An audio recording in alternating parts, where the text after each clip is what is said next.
ओम नारायण नारायण नारायण नारायण। सभी मित्रों को राम राम। दोस्तों अभी हम रिव्यू करने वाले हैं आज 15 जुलाई को बॉलीवुड की रिलीज हुई दूसरी film hit the first case का, जिसमें राजकुमार राव और सानिया मल्होत्रा मुख्य भूमिका में है। ये फिल्म 28 फरवरी 2020 को रिलीज हुई Telugu murder mystery crime thriller film hit the first case का ऑफिशियल रीमेक है। दोनों का नाम एक जैसा ही है, कहानी भी बिल्कुल एक जैसी ही है, बस एक चेंज इस रीमेक में उन्होंने किया है। वैसे देखा जाए तो एक नहीं, दो चेंजेस उन्होंने यहाँ पर किए हुए हैं, पर वो जो एक चेंज मैंने कहा ना, वो बहुत ज़्यादा महत्वपूर्ण था। और उस एक चेंज के कारण ये रीमेक, बॉलीवुड का ये रीमेक पूरी तरीके से बर्बाद हो गया है, ऐसा मुझे तो कम से कम लगा। क्योंकि देखिए, किसी भी मर्डर मिस्ट्री में फिल्म का सबसे महत्वपूर्ण पार्ट, सबसे महत्वपूर्ण हिस्सा कौन सा होता है, आप बताइए?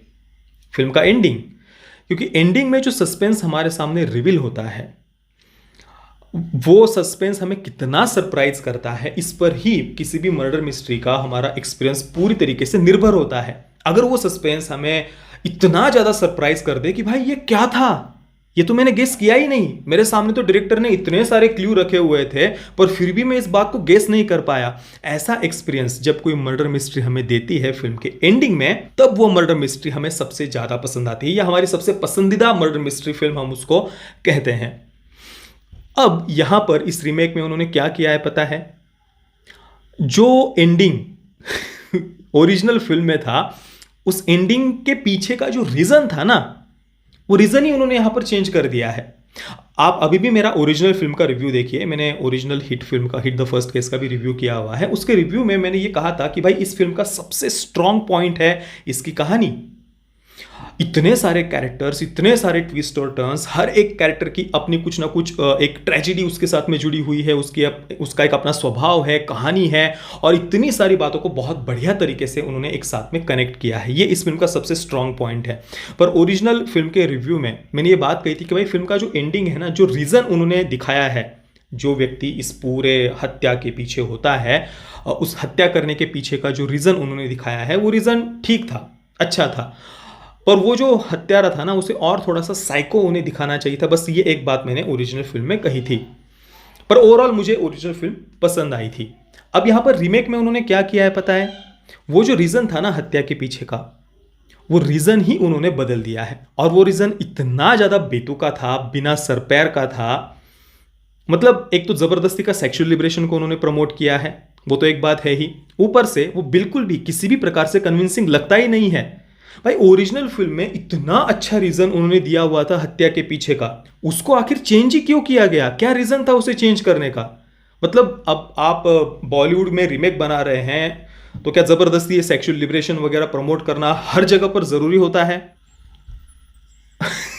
भाई अच्छा खासा रीजन था ना, आप रीमेक बना रहे हैं और आपने क्रिएटिविटी क्या दिखाई पूरी फिल्म में?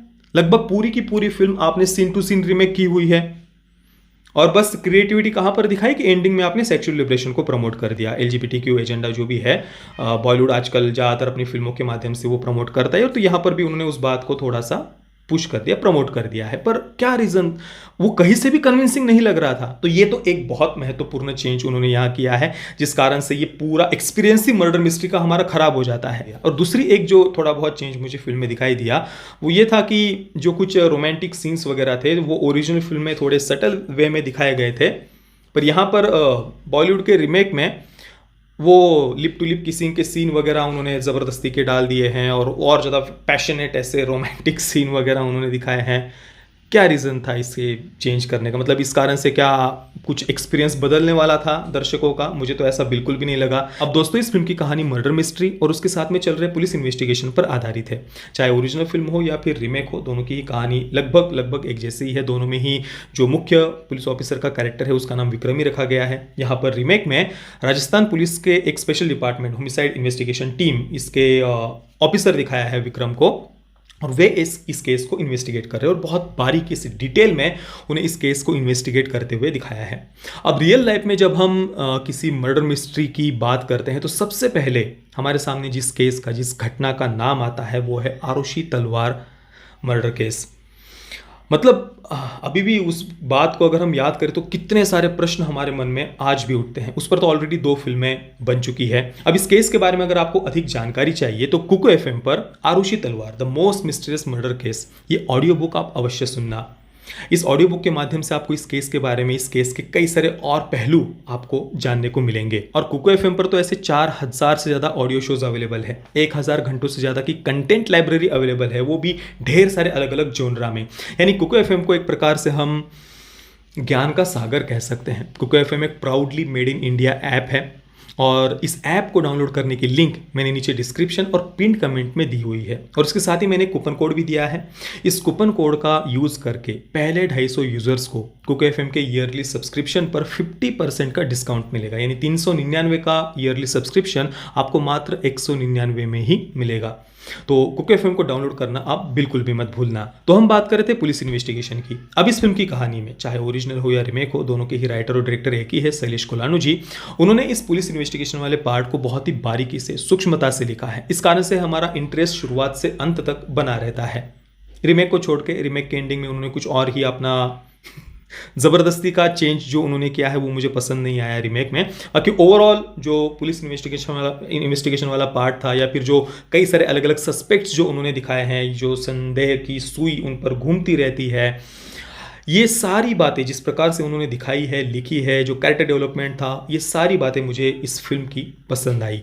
और रिमेक में भी उन्होंने जो टेक्निकल लेवल पर एग्जैक्टली ओरिजिनल फिल्म की तरह रिमेक भी था। और राजकुमार राव के परफॉर्मेंस की बात करें तो काफ़ी हद तक उनका परफॉर्मेंस मुझे पसंद आया, पर फिर भी विश्वक सेन जो ओरिजिनल फिल्म में मुख्य भूमिका में थे, उनका परफॉर्मेंस मुझे ज़्यादा नेचुरल लगा था।